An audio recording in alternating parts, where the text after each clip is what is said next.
Greetings, this is Ari Copel with Shattering the Matrix.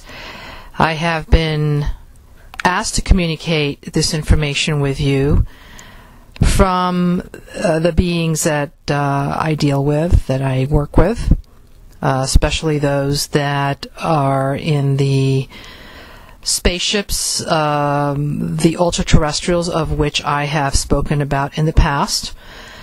The reason that we're addressing this today, and let me just make a side note here, I do not channel information. I get the information directly from the source, not only from source, which we call Prime Creator, but from those beings that wish to communicate with me, and thus give me the information, and that information becomes a part of my awareness and my knowing, and then I divulge that information. So the reason that I am addressing this with you today is because that information has been given to me to be able to address with you. It is in respect to the information coming forth about the grids coming down, about the pole shift in the sun, possibly even the pole shift here, with respect to what we call Nibiru, Planet X, the second sun / brown star, binary star. These things that a lot of us are seeing now, evidenced through specific websites that belong to NASA and other sites that we can confirm on our own. So it's no longer speculation, perhaps, but more information that we can get on our own and determine whether this information is true or not.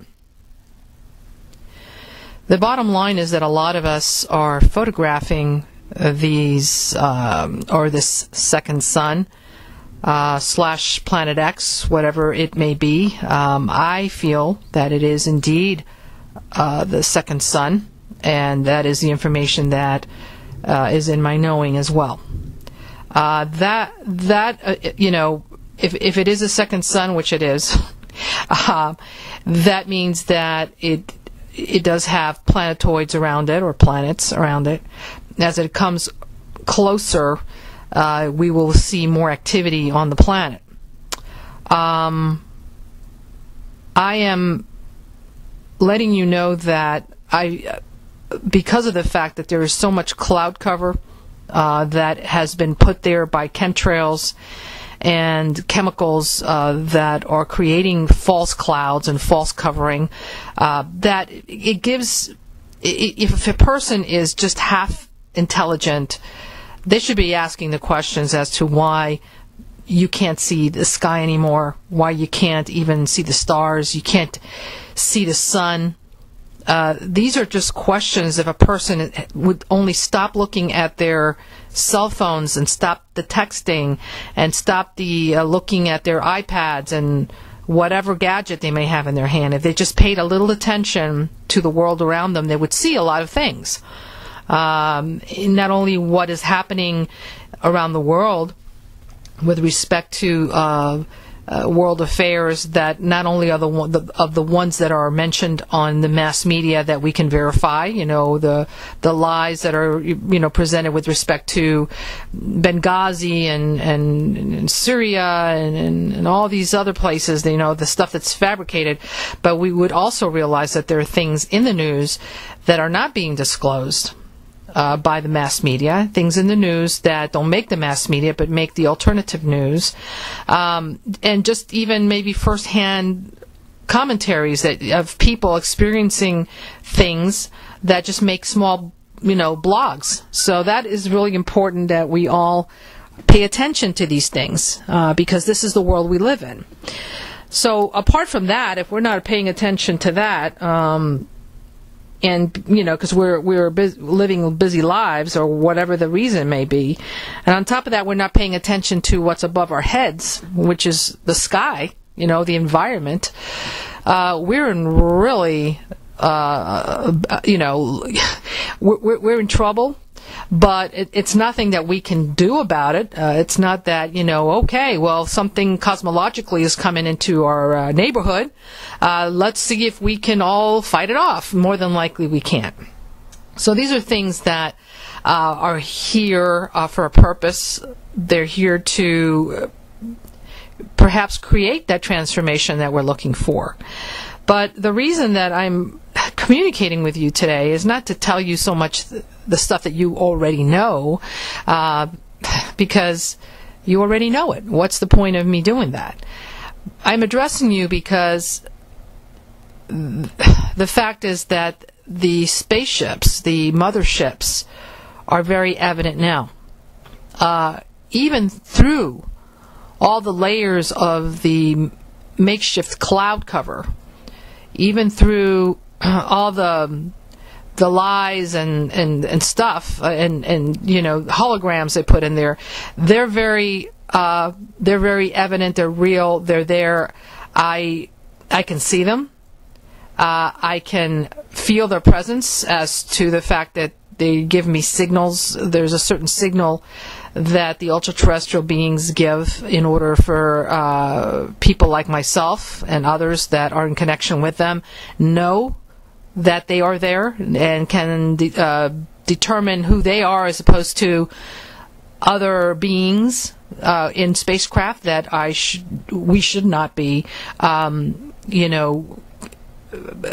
going into those ships, because it's going to be probably a lot of mayhem, and a lot of people may want to get off the planet, and there's going to be many deceiving entities / ET races that will be coming in with their space vehicles that will be trying to take you on board. And if you are not discerning or do not know what to look for or how to determine who's who, we're going to be suckered in, into going into a vehicle or a spacecraft that is not a friendly. Unlike a lot of people who are in the spiritual community that strongly believe that all ETs are good and that there are no negatives in the universe, that there are no demons, that there are no negative forces, those will be the first ones to be suckered in.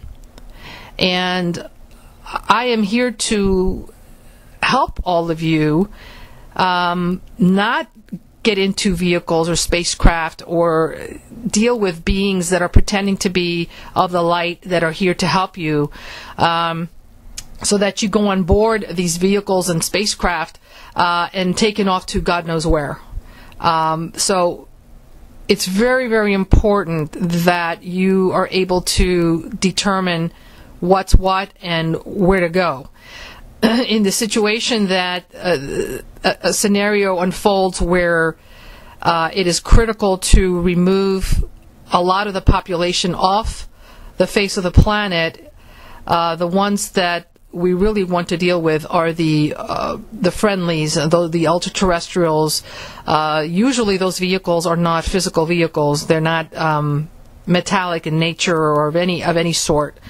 And they don't land. So especially if you find one that has landed, a craft that has landed, please do not go on board those spacecraft. But there are enough motherships right now covering the skies that tells me, and I'm talking about the ultra-terrestrial types, the higher dimensional ones, that tells me that we are at the verge of something happening. So this is not just something that we're reading in the blogs, that we're seeing videos come up and pop up about people taking videos on these Nibiru / Second Sun. This is not about a person or a new personality popping up on special radio shows claiming to be a whistleblowers. This is something that I'm seeing now via looking at the skies, being able to determine that vibration of the vehicles that they come in. Again, they're not vehicles per se. They're ships of light / plasma. Okay, so these can be sensed if you have that ability to be able to sense them, you can see them very clearly. If you do not, then you won't. But again, the message today is that yes, something is very, very close to the proximity of this planet, a little bit too close for comfort. More than likely, it could create calamities and events that those on the surface that remain may not want to deal with the aftermath. Not only because it's the calamities, the things the hardships that come afterwards, but what would happen when all these pseudo governments of the world who go inside the earth, running away from these things like cockroaches, when they decide to surface, the plan that they have engineered to execute afterwards is what I'm concerned with. So those that remain, it's not a good scenario, all right? And those that leave the surface, either because they perish, which is another scenario, and then those that leave because they've been taken off planet. My concern is to make sure that if you do go off planet, that you go with the right ones. Do not go with the false light or the ones claiming to be in service to God or Creator when indeed they're not. They will tell you all kinds of wonderful things. They will show you all kinds of wonderful gadgets. They will appear to be benign. They will appear to be here to help us, genuinely so. And in reality, that is not the case. So just please keep in touch with the radio show, Shattering the Matrix, especially if you can sign up for the website, which is 2012emergence.com or shatteringthematrix.com, either one. We will be posting information on there, basically on as need-to-know basis as I get it, and as I confirm it with others that are in contact with what we call the beings of light, the ultra-dimensionals, or the ultra-terrestrials, the ones that are in the higher dimensions that work to protect humankind through this whole process. So we will be giving up-to-the-minute information as we receive it, because I cannot be on a radio show all the time and catch you at that moment. So if you're on the site, as the information is received, it is blogged, and it automatically goes to your email so that you can get, up-to-date, information as to these things, as to the events as they unfold. But please be very, very discerning.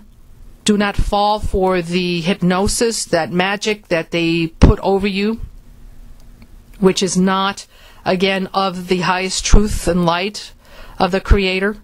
It is an imposter.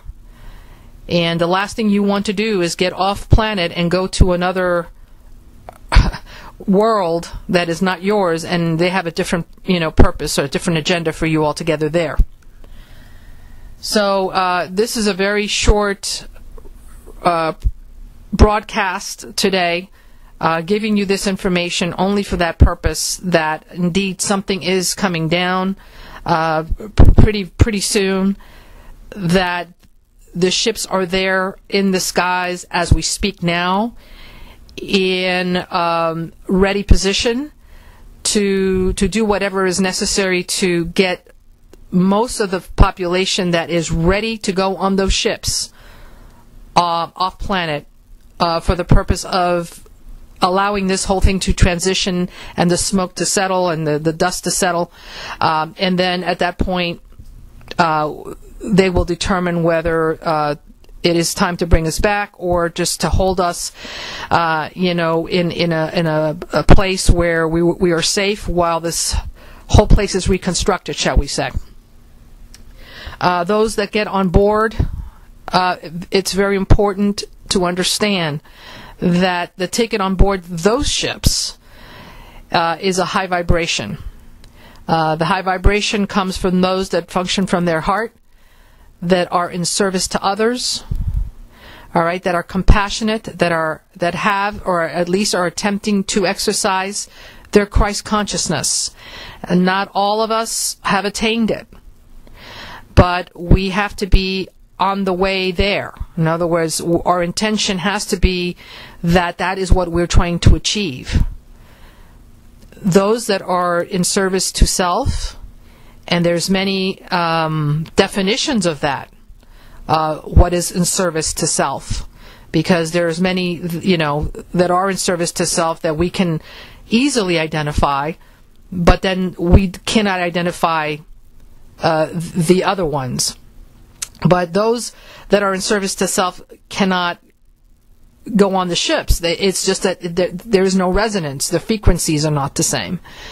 But service to self is not just about greed and power and the Illuminati and the cabal and the corporations and the warmongers and all that. Service to self is anything that is in service to self, meaning that we have somehow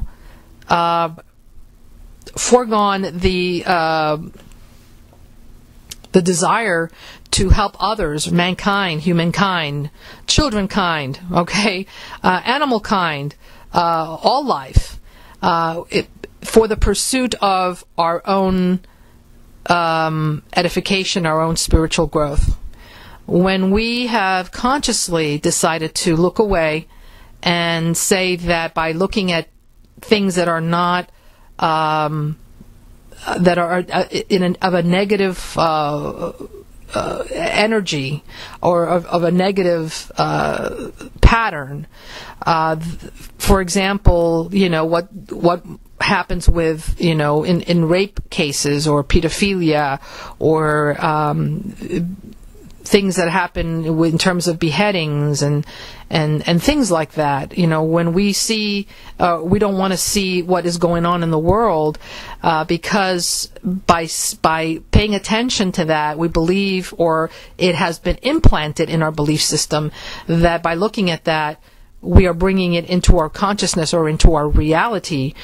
When we have embraced that kind of concept and we are participating in not being engaged in the solution of it, or even concerned with it, that is in itself service to self, because we don't want to be perturbed by it. We don't want to be, have our inner core, our space, our inner being moved away from that oneness-centered feeling, that that good feeling that we get when we are in our own bliss. So think about that, because what I'm telling you is the truth, that we have come to this planet, to this plane of existence, to this density for the purpose of contributing, for the purpose of helping, for the purpose of turning things around.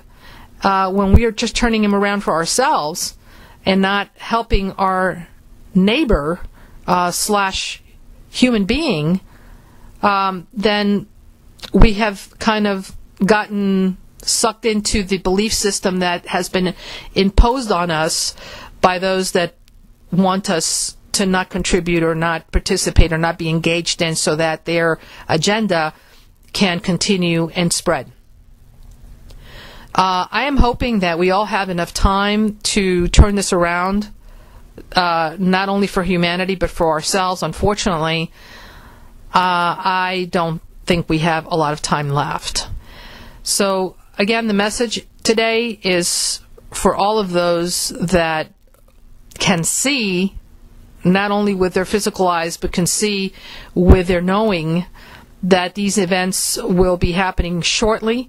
I just want to make sure that you make the right decision and use your maximum discernment in being able to decipher who's who and know, what time it is, because it is time for these things to possibly occur.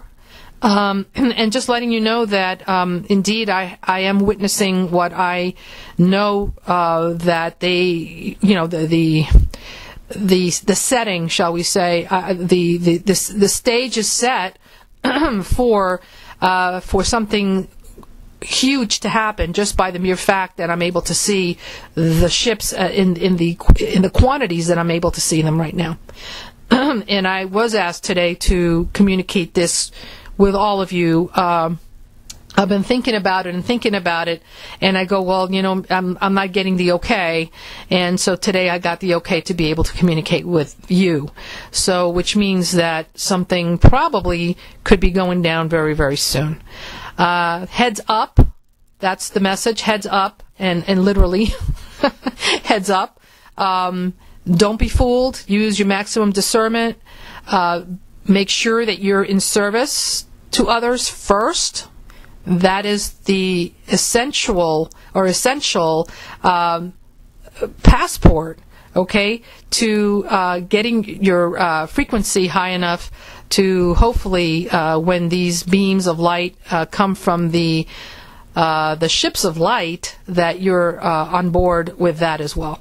That you'll be able to your frequency will be able to match the frequency of the ships, and that you can be taken off the surface for whatever time is necessary until we can either repopulate it or go on to whatever other missions.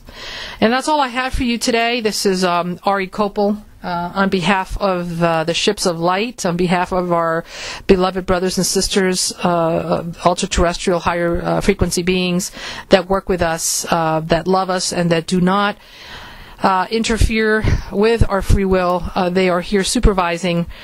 However, when a situation that merits them interfering and intervening, they will be here. And so I've been given the okay to communicate this with you all, to let you know that they are on standby. So, yes, they are on standby. So please be on standby as well. No fear. And please reach out to anyone that needs your help in this time that might be coming very soon. Again, Ari Kopel, Shattering the Matrix, and we'll speak soon. Bye-bye.